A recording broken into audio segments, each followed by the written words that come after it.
जय हिंद दोस्तों। एमपीएसआई की जो है हवा फिर से चल उठी है, तो आपको यहाँ पर पूरा मैं डिस्कस करने वाला हूँ क्या सिलेबस होगा और क्या कैसे क्या करना है। ठीक है, पूरा वीडियो आप ध्यान से देखिएगा। देखिए, पीएचक्यू ने मतलब पुलिस हेडक्वार्टर ने 500 उप निरीक्षकों की भर्ती का फिर से भेजा प्रस्ताव, मतलब गृह विभाग को प्रस्ताव भेज दिया गया है।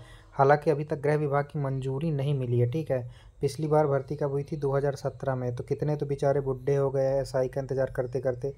लेकिन आपको ये भर्ती अब 102 महीने के अंदर आपको देखने के लिए मिल सकती है, मतलब नवंबर दिसंबर में। क्योंकि इसमें इस पूरी भर्ती प्रक्रिया में देखिए, इसमें पेपर में जो लिखा है उस सबका मैं सारांश आपको बता रहा हूँ। 8 महीने का वक्त लगता ही है। क्यों 8 महीने का वक्त लगता है? क्योंकि भाई इसमें पहले जो है रिटर्न परीक्षा होगी, तो काफ़ी अभ्यर्थी इसमें भाग लेंगे। देन उसके बाद फिजिकल होगा। देन उसके बाद इंटरव्यू कंडक्ट करवाएंगे, उसके बाद रिजल्ट जारी होगा। तो 7 से 8 महीने का लंबा वक्त लग जाता है। तो अगर ये नवंबर दिसंबर में भी जारी करते हैं तो करीब अगस्त तक पहुंच जाएगा, जुलाई अगस्त तक ज्वाइनिंग दे पाएंगे ये। तो 1 से 2 महीने के अंदर आपको एमपीएसआई की भर्ती देखने के लिए मिल सकती है। कंफर्म नहीं बता रहा हूँ, लेकिन फिर भी मिल सकती है। और इस बार जो है और लिखित परीक्षा के जो है ज़्यादा अंक, देखिए लिखा हुआ है इसमें, दौड़ कूद से अधिक अंक रहेंगे लिखित परीक्षा के अंक। ठीक है, तो लिखित रिटर्न के अंक ज़्यादा रहेंगे इसमें। क्योंकि एसआई में आपको फिजिकल के साथ साथ फिजिकल से भी ज़्यादा ज़रूरी मैं कहता हूँ आपका मेंटल लेवल स्टेबल होना चाहिए, और उसके लिए लिखित परीक्षा के अंक भी होने चाहिए बिल्कुल। और फिजिकल तो चाहिए, तो फिजिकल के नंबर भी मिलेंगे। और इसमें बोल रहे हैं 490 के करीब पद आने की संभावना है। 490 के पद करीब पद आने की संभावना है, लेकिन ये टेंटेटिव है। मैं आपको मान सकता है आप मान सकते हैं कि 500 से ज़्यादा ही पद आ सकते हैं। ठीक है, और रही बात सिलेबस की, तो सिलेबस इसमें क्या हो सकता है? तो देखिए, रीजनिंग सब में आएगी, रीजनिंग आएगी ही, मैथ आएगी ही, जीके आएगी ही, एमपीजीके आएगी ही, साइंस आएगी आपकी, साइंस आनी ही है। ठीक है, इसके अलावा अगर आप अपन बात करते हैं तो हिंदी को कोई निकाल नहीं सकता एमपीएसआई से, क्योंकि इसको पत्र लेखन करना रहता है, हिंदी में करना रहता है। इंग्लिश भी कोई नहीं निकाल सकता एमपीएसआई से, क्योंकि इंग्लिश भी इसमें पक्के से आएगी। इसके अलावा आपका आप ये सब्जेक्ट तो आप तैयार करके ही रखिए। इसके अलावा आपके में क्या जुड़ सकता है इस बार? थोड़े बहुत सिलेबस में अगर चेंजेस होंगे तो वो जो है पुलिसिया महकमे से रिलेटेड कुछ टेक्निकल चीज़ें 10-20 नंबर की ऐड हो सकती हैं। इसके अलावा कंप्यूटर का पोर्शन जो है जोड़ा जा सकता है, वैसे मुझे कंफर्म नहीं है, लेकिन जो साइबर सिक्योरिटी वाला पोर्शन है, और ये जोड़ा जाना भी चाहिए, क्योंकि ये बहुत ही अच्छा इनिशिएटिव हो सकता है अगर ये जुड़ता है तो। साइबर सिक्योरिटी वाला, क्योंकि साइबर अपराध बहुत ज़्यादा हो रहे हैं, तो साइबर सिक्योरिटी एक बहुत बड़ा इशू आज के डेट में चल रहा है। तो ये दोनों आप एक्स्ट्रा में कर सकते हैं, जोड़ सकते हैं।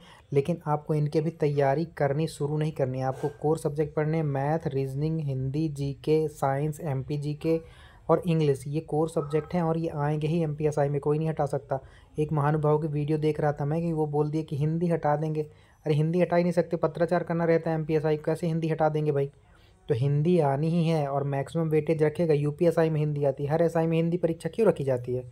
ताकि हिंदी का अच्छा ज्ञान हो उसको। और वो जो है पत्राचार करता है एमपीएसआई।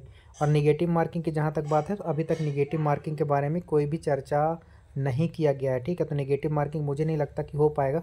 और अभी तक 200 नंबर का ही मार्क्स का जो है अभी होने का चल रहा है, लेकिन ये ज़्यादा भी हो सकता है। जैसा कि मैंने बताया, एडिशनल कुछ सब्जेक्ट जोड़े जा सकते हैं बिल्कुल। ठीक है, और माइनस मार्किंग के बारे में भी चल रहा था, लेकिन अभी जो है माइनस मार्किंग के लिए कोई भी उड़ती हुई खबर या कहीं से भी सोर्स से कुछ भी खबर अभी मुझे तो नहीं मिली भाई। खासकर बाकी कोई बता दे तो मैं नहीं कह सकता। ठीक है, डराने के लिए आपको कुछ भी कह सकते हैं लोग, कोर्स बेचने के लिए। यहाँ पर मैं कोर्स ना ही बेचता हूँ, ना ही मैं इतना बड़ा यूट्यूबर हूँ। ठीक है, तो बिल्कुल भी मैं आपको ऑथेंटिक जानकारी देता हूँ, जितना मुझे जहाँ तक का पता चलता है। और एक बार फिर बता दूँ, मैं किसी का भी कोर्स आपको नहीं ले लेना है उठ के। पहले आत्म मंथन करना है कि आपको वास्तव में किसी टीचर की ज़रूरत है कि नहीं है, आप ऑनलाइन में कंफर्टेबल है कि नहीं है, आप पीडीएफ पढ़ने के लिए कंफर्टेबल हैं या बुक पढ़ने के लिए कंफर्टेबल हैं। देन उसके बाद आपको अपने माता पिता की मेहनत की कमाई को इन्वेस्ट करना है। और इन्वेस्ट करना है, वेस्ट नहीं करना है। अगर आपने कहीं इन्वेस्ट किया है तो आपकी जिम्मेदारी है कि आप उन पैसों को पूरा पूरा इन्वेस्ट करें, वेस्ट ना करें। इन्वेस्ट कब होंगे? जब आप पढ़ाई करेंगे। तो आपका माध्यम चाहे ऑनलाइन हो चाहे ऑफलाइन हो, आप कंफर्टेबल हैं कि नहीं? अगर आप ऑफलाइन में कंफर्टेबल हैं, बिल्कुल आप ऑफलाइन जाइए। किसी अच्छे टीचर के सानिध्य में पढ़िए। मैं किसी एक टीचर का नाम नहीं लेता, आपका जिसका आपसे समझ में आए, आपके दिन भेजे में, आपके मगज में जिसका भी कॉन्सेप्ट जाता है जिस भी सब्जेक्ट का, उससे पढ़िए आप। ठीक है, और आपके जो है रेलवेज़ के भी एग्ज़ाम है, तो बहुत सारे एग्ज़ाम है, आप तैयारी करते रहिए एकदम। इस बार आप अब की बार नौकरी पार का सपना आपका ज़रूर पूरा होगा। चलिए इसी संदेश के साथ मैं संजू सर आपसे विदा लेता हूं। अगर आपको हमारी मेहनत और ऑथेंटिसिटी समझ में आती है तो वीडियो को एक लाइक और चैनल को सब्सक्राइब करके ज़रूर हमें सपोर्ट कीजिए, ताकि हम ऐसे ही वैल्यूएबल कंटेंट्स आपको देते रहें। अभी एमपी आईटी आईटीओ के लिए बेहतरीन कंटेंट, इसके बाद एनटीपीसी के लिए और एमपीएसआई के लिए भी जोरदार कंटेंट हमारे यूट्यूब चैनल के द्वारा आपको पहुँचाया जाएगा, तो सब्सक्राइब करके रखिएगा। मिलते हैं अगले वीडियो में, तब तक के लिए जय हिंद, जय भारत। खुश रहें, मस्त रहें, मुस्कुराते रहें, पढ़ते रहें, स्वस्थ रहें। जय हिंद, जय भारत।